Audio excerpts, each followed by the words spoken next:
All right, so yesterday we talked about Armistice Day. We mentioned about the day when World War One concluded somewhat, right? We talked yesterday about how some of these military officials in Germany just didn't fight. Why? Well, it just couldn't recognize.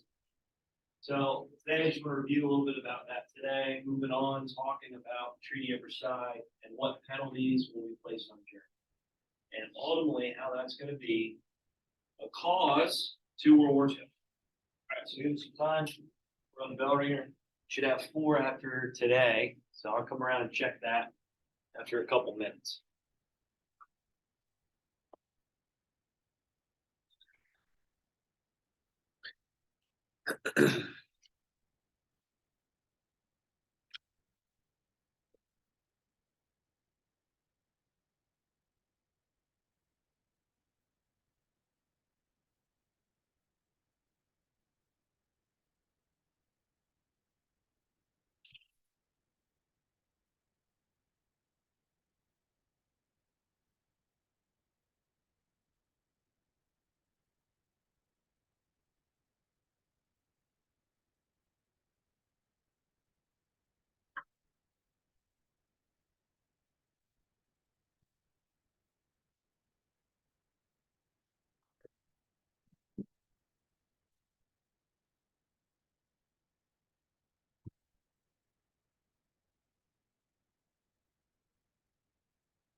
All right, okay. So Armistice Day, which we're going to talk more about today, when it came down to the leaders of these European countries in World War One, and when finally the German army, the Allied powers, they really dropped their weapons and war ends. All right, but with Armistice Day here, what is it known as again, Chris? Veterans Day. Yep, good job. So this is symbolizing the ending of World War One. When is the ending of World War One? When did it happen? When did it Connor, On the 11th month, November, on the 11th day, on the 11th hour. good. A lot of 11s there, right? So 11th hour, 11th day, 11th month in 1918. Okay. So this is recognizing this ceasefire, this is ending World War One. Right. Later down the road, when we talk about President Eisenhower, okay, once he becomes president of the United States after World War II, where he's the supreme Allied commander, he recognizes all wars, right? All veterans of all conflicts, not just from World War One. Right. So still this day, we recognize Veterans Day. We should do it every day, right? Recognize these veterans and what all they do for us and protecting our values, our freedoms. But at the same time, right, we have a holiday celebrating that. So yeah, we had it earlier in the year. Okay, I think I included a video for you guys during that day where they talked about the history of Veterans Day and kind of where it came around. All right, so with Armistice Day, I want to talk a little bit more about it today. Okay, and really where this was signed and why it's significant. Okay, so where these leaders of Europe came together, and we'll see it pop up again. You know, like I was talking about with the Franco-Prussian War, when Kaiser Wilhelm I was crowned, where was he crowned again? House of Versailles, right? Good job. And when we talk about this armistice being signed, they did it in a rail car. And this rail car will be significant when we get to World War II. And when Hitler, the Germans, they take over France, and they actually have France surrender in that same rail car. So we'll talk about that here soon enough. And it just seems like this bitter rivalry between France and Germany just continues on, where they're just constantly throwing salt in the wound. All right, but real quick here, with Armistice Day, did some of these German generals, these military officials, accept defeat? Did they? Parker. Yeah, good job, right? So a lot of these military officials just continue to fight on. They just were not recognizing surrender. They were not recognizing defeat. And when Kaiser Wilhelm II agreed to these terms of defeat, a lot of them just continue to push on. Okay, again, not all of them. A lot of the soldiers, the German troops, were done with this war. 4 years of trench warfare is brutal, right? It's hard on the troops. We talked about the resources, materials, and well, a lot of them were just sick of it. So yeah, some of them just dropped their weapons. But at the same time, we already mentioned about how Germany, with their nationalism, their national pride, it was infused in warfare. And giving up here, surrendering, is not a part of their culture. So if you guys ever check out that movie, like I said, All Quiet on the Western Front, it's on Netflix. It's brutal. I just want to warn you about that. It's one of those movies where it describes a little bit about the German perspective and explains towards the end of the war how a lot of these troops, these German officials, just couldn't believe the sight of surrendering, right? So they continue to push on, all right? But it won't last too long. So today we're going to focus more on the Treaty of Versailles and where this treaty, this armistice, was signed, which is going to be popping back up when we get closer to the movie. All right, okay, so I'm going to put up your terms. I only have 2 of them today, that's it. And I'll come around and check your bell ringers. Okay? Sound good. Sound good. Oh, if you guys get a chance, maybe ask Jackie, Ms. O'Neill, about the one joke with Armistice Day. I'm not saying it because we're recording. It's not good. But it's one of those jokes where you're like, wow, I can't believe you said that. What's that? You're going to say pause? No. As it did. We have a bunch of people tuning in live. I can't do that. YouTube live. All right, there you go. There you go. So here are your terms. The Compeigne Wagon. Oh, geez, Compeigne. There you go. All right, so we're going to talk about that today, why this armistice was signed there, and how it's going to pop back up here in the future when we talk about World War II. And then the Treaty of Versailles. So we're going to mention about the penalties. We're going to mention about the restrictions placed on Germany, which is only going to fuel them moving forward when we get through World War II.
Big Lego guy.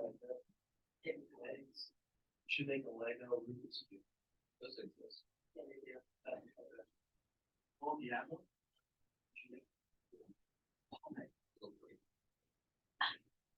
You just take it apart. There's plenty of real cubes that'll break off. Too hard.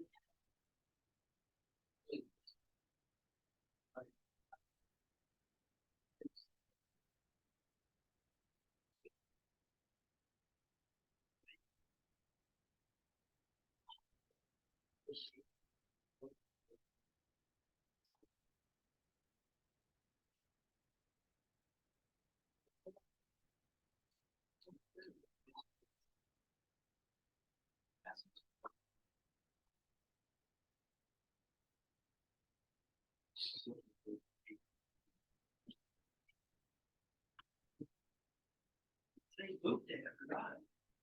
Boots make it for walking. All right, so Colby and Wagon, what do we got? What is it? What is it? Hold on, go ahead. All right, good job, right? So this is where Germany's going to surrender, okay? And this is just right outside of Paris, all right? So with the Compeigne and Wagon, this is where the European powers that were involved in World War I, they came together and Germany surrendered, okay? One thing to note, right? This will be placed in a museum close to Paris, and this will be a symbol of peace, a symbol of the ending of World War I. But when we get to 1940, there's going to be a guy that comes around, Hitler, and when Germany takes over Paris, takes over France, well, what do you think he does with this flag? He pulls it out of the museum, and he has France actually surrender to Germany in 1940. So again, what is this indicating? This rivalry between France and Germany, and how they're just trying to throw salt in the wound constantly in this surrender and this takeover. It's just never ending.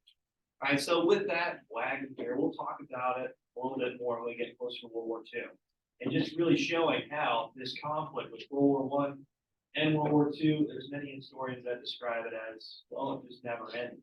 Right, this conflict just continued on. It was just more of a break in between the First World War and the Second, because a lot of the tensions were still rising. Nationalism was still a thing, militarism was still a thing, right?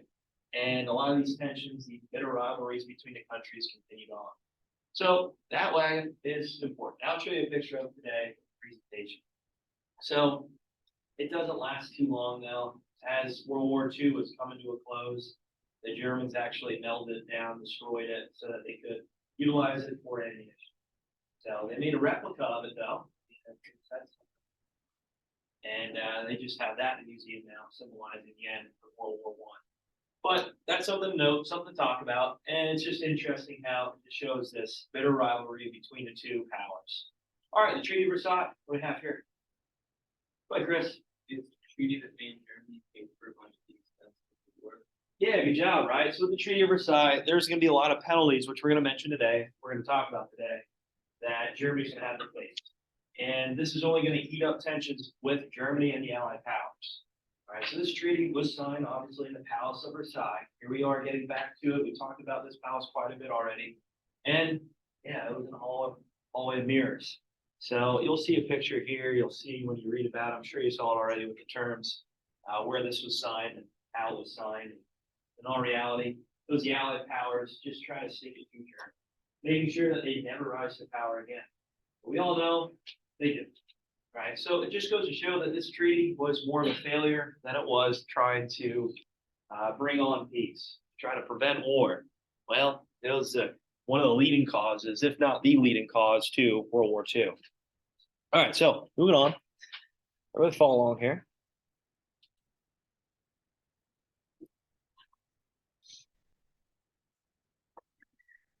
All right, so with the Wagon of Compeigne, okay, here's some of the powers, right? The leaders of the war in Europe here, and these European countries all come together and discussing about the Armistice, where Germany will surrender, they'll give up, right?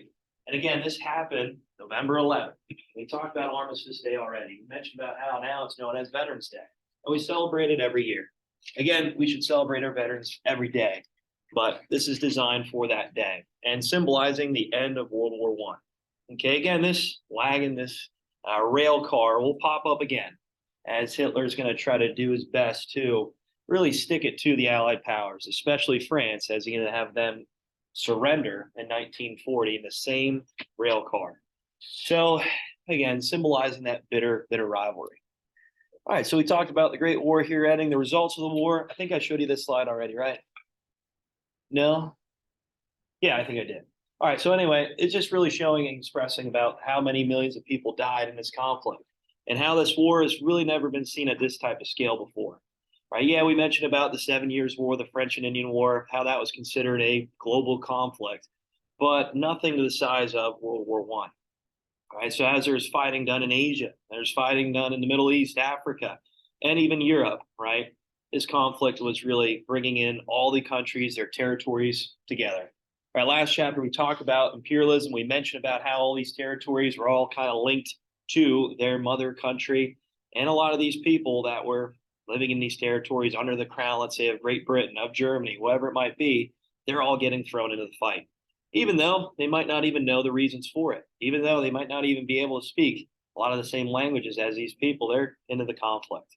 So that's why it's considered this first global war, this world war. All right. One thing to note too with the United States, we lost 50,000 troops. So yeah, that's a lot. But is it comparable to, let's say, Germany, France, Great Britain? No, not even close. Russia lost a lot of troops and soldiers too. So it just goes to show again, really, how we really just scratched the surface of this conflict. We were entering right when the war was coming to a close. And in all reality, yeah, we helped when it came to production, when it came to supplies. But a lot of our troops were surprised at what warfare is now and how this industrial age brought on a conflict that, well, is just pretty scary, right? It's no longer the times of the Spanish American War, the splendid little war. Now it's including a lot of means of weapons that can do a lot of harm, obviously, on the battlefield. So, yeah, it's really not comparable when it comes to our losses compared to many of the other European countries and world powers. All right, so with the Treaty of Versailles, make sure you guys remember this, okay, because this is going to be something important, especially when it comes to your test. You'll see this, okay, the effects on Germany, okay, and we'll be talking about this leading up to World War II and how this is the main cause to the Second World War. So the Treaty of Versailles, they met at House of Versailles, right? Pretty much a year after the conflict ended, after the armistice. And as you can see with the Big Four, okay, make sure you guys remember the Big Four here when it comes to funding. So France, David Lloyd George, Great Britain, Orlando, Italy, and we all know Woodrow Wilson being involved in these negotiations. Right. So we talked about Italy already, how they're promised land if they join the Allied powers. They shift sides. And they did, but it's not like they got any land. And that's going to lead to creating tensions with Italy and the Allied powers moving forward. One where they'll maybe jump sides again, leading into World War II. But the whole goal of the Treaty of Versailles, as it was led by Great Britain and France, was to punish Germany. Okay, remember, building up to World War I, talk about this naval arms race, how Germany tried to take on Great Britain when it came to their navy, strength of their navy. Right? Great Britain had a lot of pride, nationalism in their navy. All of a sudden, you see another rising power try to challenge them. Well, they want to make sure that they can never do so again. France, right, especially with the Franco-Prussian War, Germany marched right into Paris, took it over, and then they crowned their king, the Kaiser, right? Kaiser Wilhelm I, in the Palace of Versailles. So again, throw salt in the wound, right? In World War I, same thing, right? Germany invades into France. So here's two invasions in less than, I don't know, 40, less than 50 years. So that just goes to show that France doesn't want this to happen again. Rightfully so, right? Yeah, so they want to try to strip down Germany's military, make sure that they can never rise to power ever again. So we'll mention here soon enough that Germany will invade again, but it's going to come down the line a little bit later. With the Treaty of Versailles, well, the number of the causes here, the effect leading up to World War II, and how this is one of the reasons, the sole cause, and one of the biggest causes to World War II. It's all labeled here. So make sure you know each one of these reasons why. All right, number one, the war guilt clause. So the sole blame of the war was placed on Germany. Again, if they start the war, they start the conflict. Now, we all mentioned about the assassination of Franz Ferdinand, and maybe how Kaiser Wilhelm II of Germany utilized this reason, this cause here to push for aggression, to try to push for advancement in Europe, and to utilize this as a reason to unleash his military might. So, yeah, Germany's the place with all the blame. Okay. Like a lot of the German people, citizens view this as a little too harsh. So I don't know about that, right? Again, they're not the ones who started it, but in any case, their place with the or guilt clause is sold away. All right, loss of borderlands. Okay, after the Franco-Prussian War, right, we talked about some territory in between Germany and France, right? That was right along the Rhine River, that was rich with what was those territories? Connor. Yeah, Alsace-Lorraine, good job. So that territory goes back to France, right? So you can imagine at this time, there's a lot of German-speaking people in this area. All of a sudden, you take that away, it's going back to France. I don't know if that's going to really work or mesh too long. When you have, let's say, a dictator rise to power in Germany, his goal is to try to get these lands back that are rightfully Germans, that they speak German, right? They have German culture. It makes sense that they're part of that country. So we'll mention about how that's going to lead to advancement and even trying to take these territories back when we get to Hitler and World War II. All right, so they took a lot of their lands away. And also they took a lot of the lands that they agreed upon with Russia as Russia was departing from the war. What was that treaty's name? Remember? When Russia left the conflict. Treaty of Connor? Yeah, Brest-Litovsk. Yeah, good job. So yeah, that treaty really didn't mean much of anything then for Germany, as they lost a lot of territory on the eastern side of Europe.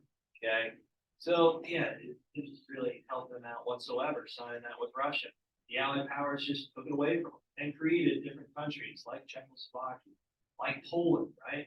And a lot of these countries are going to be developed, and we see that they still embrace German culture and German language. Again, when you get to Hitler, what's he going to try to do? Take those lands back. All right, also, when it comes to overseas territories, right, you imagine a lot of these European countries were dependent on the resources and raw materials coming in. So losing these territories is going to really impact their what? Their economy, right? It's going to impact their standard of living that comes to the citizens. And they're going to have to depend now on trade with, well, you got it, the Allied powers. So they're going to have to pay up if they want these resources coming in. So losing those overseas territories, there goes your military bases too, right? There goes your international power, your world power. Okay, it's gone. Loss of a navy. Who do you think threw that ripple? Great Britain, right? So building up in World War I, we talked about this naval arms race. Now, Germany's not allowed to have a navy. Okay, again, a lot of the reason for it is because some of their borders and land was taken away where they didn't really have access to the oceans, right, to the waterways. But in any case, right, losing their navy just shows again that they're restricting. All right, the next one, military reduced to 100,000 troops, only for defensive purposes. That's it, right? That's it. Again, what did Germany pride themselves on? What was all their nationalism infused with? Parker? Yeah, their military, right? So if they don't have a military, right, do you think they're going to have a lot of nationalism? Do you think they're going to have national pride? No. No, they're not. So you can see how it's going to anger the people of Germany, how that's going to cause a lot of hardships for them moving forward. What can they pride themselves over? Well, the military's gone. I don't know what they can really. All right, war reparations, last one here. So $132 billion had to pay after the conflict, after the war, right? So with that, they had to pay for all the damages because, again, war guilt clause, sold blame, they're placed with all the blame, so they had to pay back all the damages that were done with this conflict. All right, so that's a lot of money, right? And when you think about it, they lost their territories, they lost their borderlands, there goes a lot of resources, materials. There's no way to really try to build back their economy. Now they have to pay these damages, and that's going to be impossible for them to do. All right, one thing to note, so this war ended in 1918, right? Guess when they finally paid them off? You're close. I don't know what you're going to say, but Connor, you know? Huh? Did they pay them off yet at all? They did, but it's not too long ago, actually. Chris, you know? 2012. 2010. Oh. Yeah, that was pretty good. last time. Wow, you beat me by 6 years. So imagine that, right? almost 100 years later, they finally pay back these war reparations. They pay back a lot of this money that they owed from repaying and rebuilding Europe. So that's a long time, isn't it? But you think Hitler, when he comes in charge, you think he's going to throw a cent at this? No, he's not going to pay it at all. If anything, he's throwing up the middle finger to the Allied powers. So he's not going to pay these war reparations. All right, with anything though, you can see how this treaty was really just trying to place blame, try to punish Germany to make sure that they don't rise to power again. And well, if you're the Allied powers, if you're France, you just got invaded twice within less than 50 years.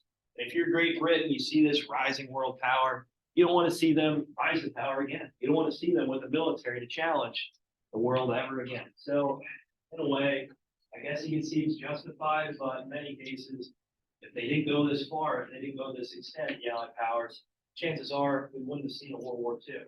This is what Hitler and the Nazi party will utilize to their advantage to build up momentum, build up motivation for their party members, for the people, to try to unite the people again with German nationalism.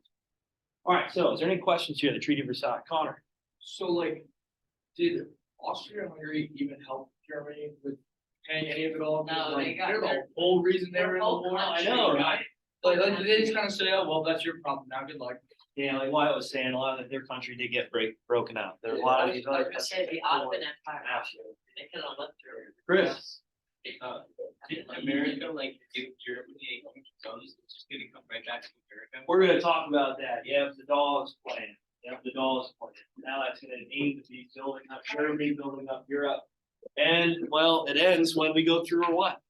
Our depression, right? Oh, geez. Okay. So we'll talk about that here soon enough. All right. Any questions? Treaty of Versailles. Good. All right. I did have an assignment for you, but I'll wait till Monday to assign. All right. Oh, yeah. Yeah. Look at that. Oh, you